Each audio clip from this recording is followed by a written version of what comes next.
Well, good morning, good afternoon, good night. I'm excited that you chose to hang out with me yet again for another Wisdom on Wednesday. I'm Ray. I appreciate all the opportunities we've had to share of all of our struggles, all of our conquering of being foolish, and now we're learning how to be wise. Thank you for joining with me. Thank you for sharing the podcast. Thank you for liking the podcast. And thank you for subscribing to the podcast. Keep on working, family. We got to get those subscriptions up. But I appreciate your diligence. I appreciate you sharing. I appreciate you commenting. The more you comment, the more you talk, the farther our reach will go. And if this has been a blessing to you, do me a favor this week. Just drop the word blessing in the comments if there's something that's beneficial to your family, something beneficial to you.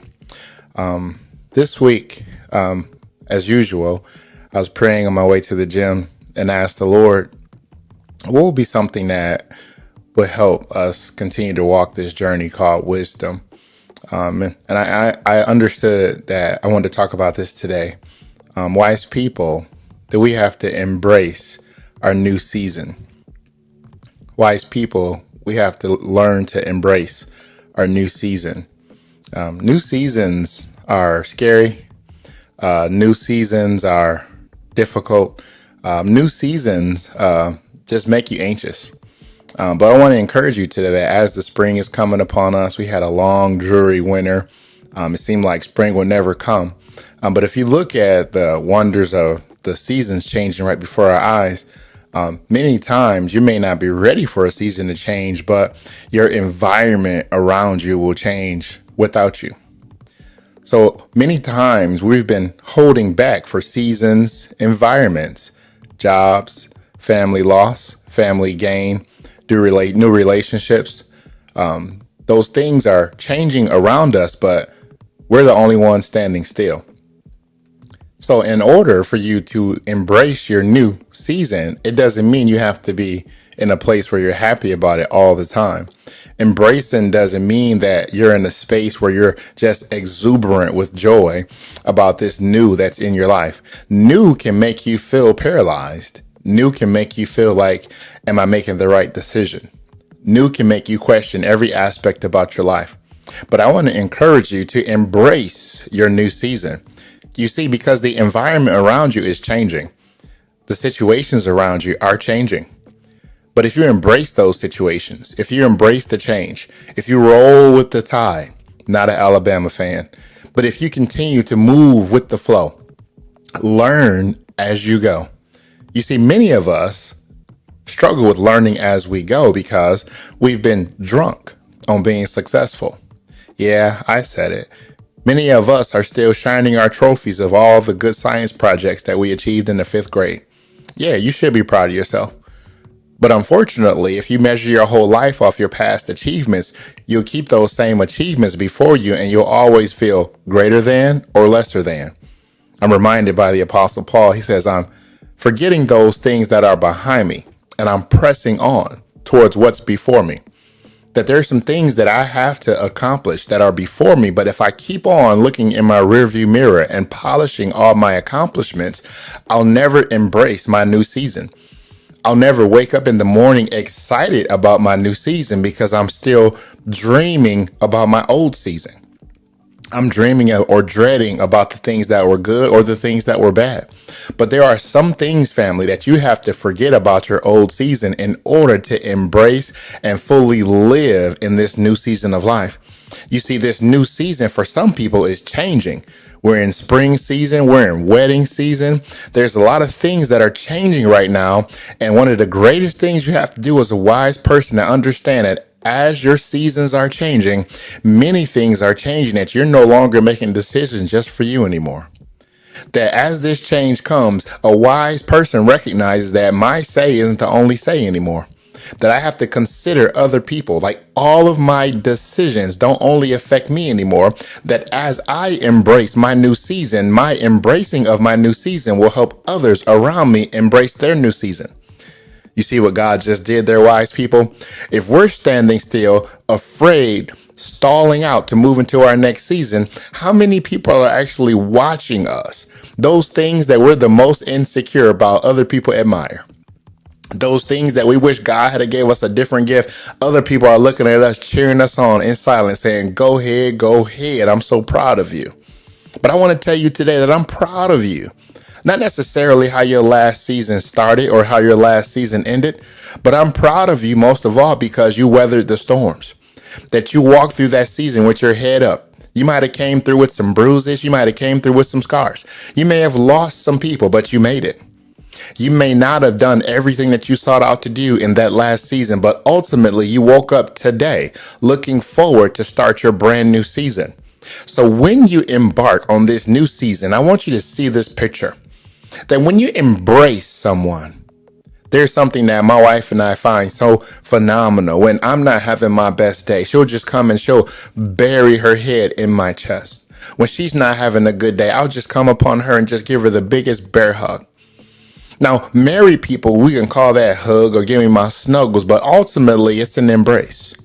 That my family may be in a season that I need to be who I need to be. And God has given me somebody who knows and recognizes when I am weak or when I am nervous or when I'm in a space where I'm unsure.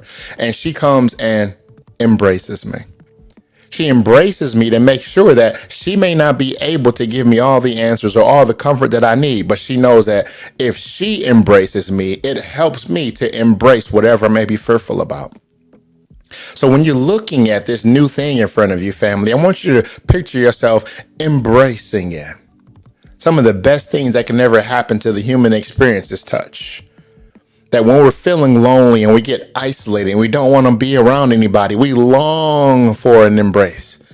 The type of longing where you don't tell nobody you really want a hug, but you wish somebody would drive by and give you a hug. I've been there before. But ultimately, we are wired to be around people. We are wired to be embraced. We are wired to feel love, to feel another person's heartbeat. Wise person, your season is waiting for you to embrace it. Your season is waiting there on the other side for wondering when you're going to put some energy to it, when you're going to put the pen to the pad, when you're going to start dreaming again. When are you going to finally realize this is my season? I can't run anymore. I can't make any more excuses. This is my plight in life, and I'm going to look to the hills from which cometh my help. My help cometh from the Lord. I don't have all the answers. I don't know how I'm going to make it, but I'm going to embrace it. I'm going to embrace whatever the doctor said. Just because he said it doesn't mean this is my diagnosis, but I understand that this is my season. So since this is my season, I'm going to hold on to God's unchanging hand, and I'm going to embrace whatever he's going to use to grow my faith. You see where we're going? Embrace whatever God has allowed you to weather in this particular season. Embrace the change. Some people have been sick for a very long time. Some people have had family struggle for a very long time. I want to knock on your door as well and tell you that there is a season that's changing for you. Just because you've had a hard time for a long time doesn't mean that trouble will last always. Your new season is waiting for you. Don't refute a good thing because your heart's been broken so much that you think that you're afraid to embrace a new relationship. You're afraid to embark the newness. You're afraid to do something that God called you to do. Watch this, because we're afraid to be ourselves because we think that we'll be rejected if we're ourselves. So we pretend that we're not bothered. We pretend that we're not pressed.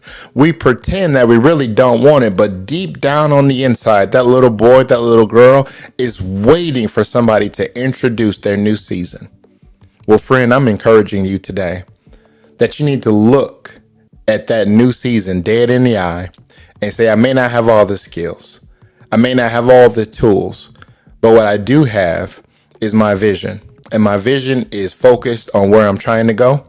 And if this is the season I have to live in, I'm going to live in this season. I'm going to do everything I can every day. I'm going to wake up and I'm going to meet that season.